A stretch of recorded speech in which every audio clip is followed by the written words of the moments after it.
김초희의 프라이빗 자산 운용 그 14번째 시간, 오늘도 아메리체스의 켄채 대표님 모시고 함께하겠습니다. 안녕하세요. 네, 안녕하세요. 네. 지수형 연금 같은 경우에는 뭐 그냥 놔두면 된다라고만 알고 있는 분들이 참 많으세요. 왜냐하면 떨어지진 않는다. 네. 수익이 수익이 올라가면 어느 정도 받는다. 네. 그러니까 뭐 몇 년 지나면 내 돈은 올라가 있을 것이다. 근데 지난주에 이중고라는 표현을 쓰셨어요. 저금리 환경하고 시장 변동성 때문에 수익 올리기가 쉽지 않다. 네. 이렇게 달라진 환경에 맞춰서 좀 더 효과적으로 쓸 수 있는 방식을 생각해보고 그렇게 활용을 하실 필요가 있다. 이제 이런 차원에서 지금 말씀을 드리는 거거든요. 네. 지수형에 대한 말씀을 해주시기 전에 많은 용어들이 좀 나오는데 그런 용어를 좀 정리해 주시면은 더 쉽게 이해가 될 것 같아요.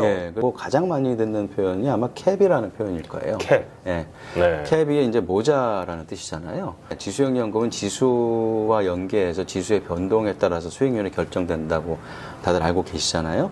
S&P 500에서 20% 올라갔다. 20%를 내가 다 내 수익으로 받는 게 아니고 그 캡이라는 거에 걸려요. 캡에 걸리죠. 캡이 6%다. 뭐 10%일 때도 있었지만 그러면은 그 6%까지만 내 수익이 되는 거예요. 네. 마켓이 뭐 10%가 올라갔던 뭐 20%가 올라갔던 네. 이제 그게 캡의 기능이거든요. 그렇게 상한선이 있는 이유는 이제 당연히 다운사이드 하락에 대한 그 보호를 해드리기 때문에 위로 올라갈 때 이제 어느 정도 상한선을 두는 거거든요. 네. 다른 형태로 이제 그 고객이 받아가는 이자를 결정하는 조정하는 툴이 이제 마진이라는 게 있어요. 마진이요? 네, 선택한 지수가 뭐 10%가 올라갔다. 네. 그럼 마진이 해서 2%다. 네. 그러면 그 올라간 10%에서 2%를 빼고 나머지를 드리는 방식이에요. 네. 그게 이제 마진이라는 거예요. 마진이라는 방식이 쓰이는 경우는 그 인덱스 투자 전략 자체에 상한선, 캡 같은 상한선은 없는 경우가 많아요. 네. 그러니까 어떻게 보면은 마켓이 정말 좋을 때는 캡 같은 걸로 정하는 그 방식보다 마진으로 내 수익을 결정하는 방식이 더 유리할 수 있겠죠. 그렇죠. 네. 왜냐면은 아까처럼 20% 올랐는데 내 캡이 뭐 6%였다 그러면 6%밖에 못 받지만 14%는 날아간 거죠. 그렇죠. 네. 20%가 올랐는데 마진이 그래서 뭐 이분 4%라고 해도 16%가 수익이 되는 거잖아요. 네. 그러니까 훨씬 그런 경우에는 더 포텐셜이 있겠죠. 파티시페이션이라는 용어가 있어요. participate. 네. 마진하고는 조금 다르지만 또 많은 경우에 캡이 없는 경우가 많아요. 네, 파티시페이션도. 네. 그 얘기는 뭐냐면 파티시페이션이 뭐 예를 들어 뭐 50%다. 그러면 이제 마켓이 20%가 올라갔으면 50% 파티시페이션이면 그 올라간 거에 50%까지만 내 거라는 뜻이거든요. 네. 그럼 10% 수익이 되겠죠. 네네. 캡이 없으면 아까 캡이 6%나 8%였던 상품에 비해서 여전히 파티시페이션 50%로 가는 그 인덱스 투자 전략이 나한테 더 많은 수익을 주겠죠. 수익에 제한을 두는 방식들이 있는데 그 지수형 상품들에는 그게 캡이라는 형태로 이루어질 수도 있고 마진이라는 형태로 이루어질 수도 있고 파티시페이션이라는 형태로 이루어질 수도 있어요.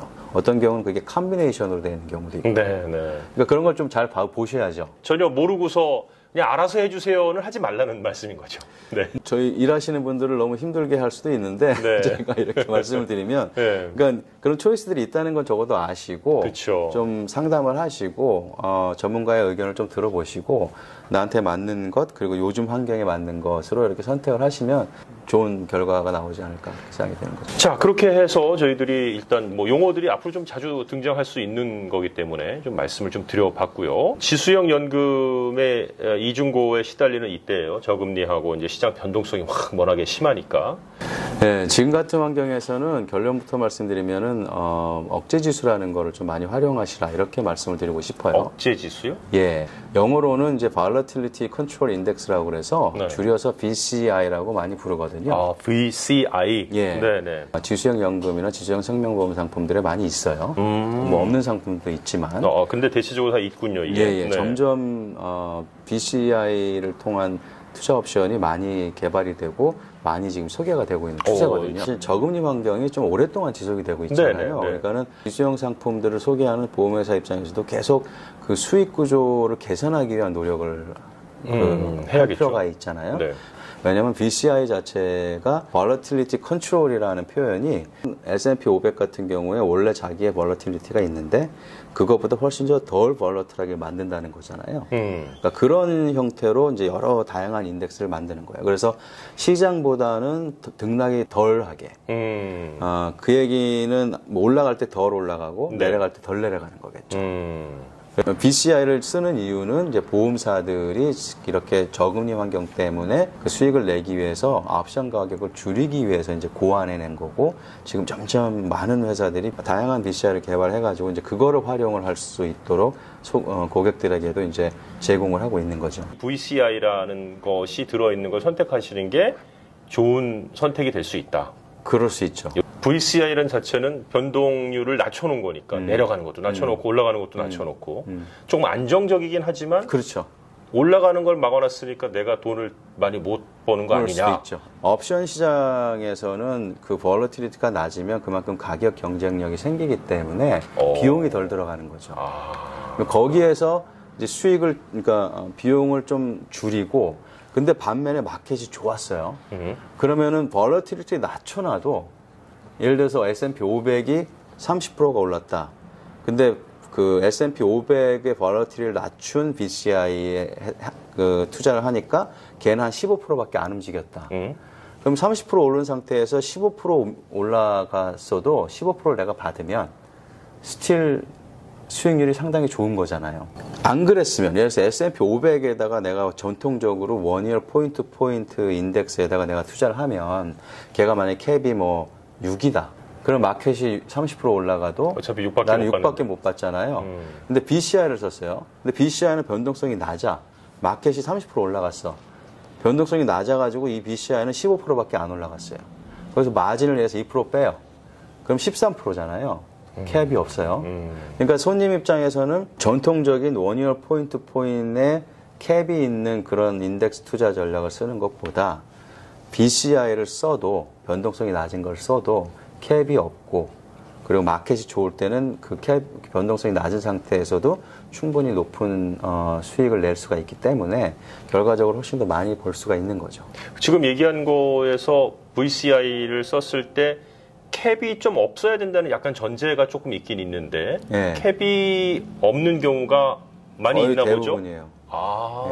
많은 보험사들이 많은 그 인덱스 연금을 갖고 있는 사들이 만들어내는 이것을 여러분들께서 사용하시는 게 좋다. 네. 뭐 기존에 있었어도 또 안 쓰셨을 수도 있고. 그렇죠. 네, 그렇죠. 그렇다 그러면 이제 그쪽으로도 좀 엘로케이션을 하시는 게 더 유리할 수 있는 환경이라는 거죠. 그렇군요. 이제 어떤 전략을 이렇게 쓰십시오라고 결론을 좀 내려주시기 바라겠습니다. 가입하실 때나 내 애니버서리 1년에 한 번씩 변경하실 수 있는 그 시기가 오시면 BCI 쪽 비중을 뭐 좀 더 높이시는 쪽으로 그렇게 엘로케이션을 좀 바꾸시는 게 좀 더 높이라는 게 뭐 한 50% 이상 뭐 100% 하셔도 상관없는데 100% 가도 상관없습니까? 상관없는데 네. BCI를 전혀 안 쓰셨다면 어느 정도 쓰시는 게 좋을 테고 네. 이미 BCI에 어느 정도 엘로케이션을 하셨다면 좀 더 늘리셔도 괜찮을 것 같고 지수형 연금이나 지수형 생명보험이 수익을 결정할 때 1년에 한 번씩 이자를 주거든요. 네. 2년이나 3년이나 5년에 한 번씩 주는 그 인덱스 투자 전략이 또 이렇게 우리가 넘버들을 돌려보면 그게 훨씬 더 좋은 성적을 보여주는 쪽으로 나오는 경우가 많아요. 네. 그래서 결과적으로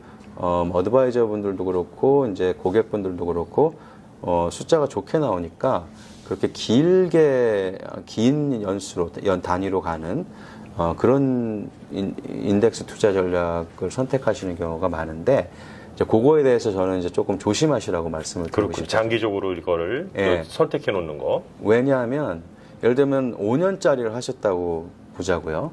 그럼 5년짜리를 하셨는데 내가 가입을 하고 나서 한 3년 동안 마켓이 좋았어요. 네. 그래서 막 계속 올라가고 있었어. 그렇지만 나는 지금 이게 5년 단위로 수익을 결정하는 인덱스 투자 전략이기 때문에 지금까지 올라온 걸 아직 나는 수익으로 받지 못했어요. 그렇죠. 그냥 좋기만 한 거죠. 아직 2년을 기다려야 되는 거죠. 네. 근데 그 남은 2년 동안에 마켓이 떨어졌어요. 빵이 됐어요. 네. 더 많이 떨어져서. 네. 그 5년 동안 기다려서 하나도 못 받을 수 있죠. 그렇죠. 그죠? 뭐 전통적인 S&P 500 인덱스든 아니면 BCI든 1년 단위로 결정한 걸 쓰셨으면은 그 올라갔던 3년 동안에 매년 내가 수익을 받으셨을 거잖아요. 그 다음에 2년이 계속 마켓이 내려가서 지로를 냈다고 해도 3년 동안 올라갔던 것들은 락인을 하고 내가 수익으로 챙기셨죠. 근데 너무 길게 가져가시면 올라갔던 것들이 그 와중에 내려가 버리면 그동안 3년 동안 올라갔던 건 전혀 내가 수익으로 받지를 못하시니까 가능하면 1년 단위로 몇 %든 매년 수익을 받으시는 방식이 훨씬 더 유리하실 수 있다는 거죠. 그렇군요. 네. 앞으로 지수형 연금이라든지 생명보험을 사용하실 때 또 사용하고 계신 분들이라면 참고를 하셔서 여러분들의 수익을 좀 최대화시킬 수 있을 것으로 보여집니다. 아메리티에스 켄체 대표랑 함께했습니다. 수고하셨습니다. 감사합니다. 감사합니다.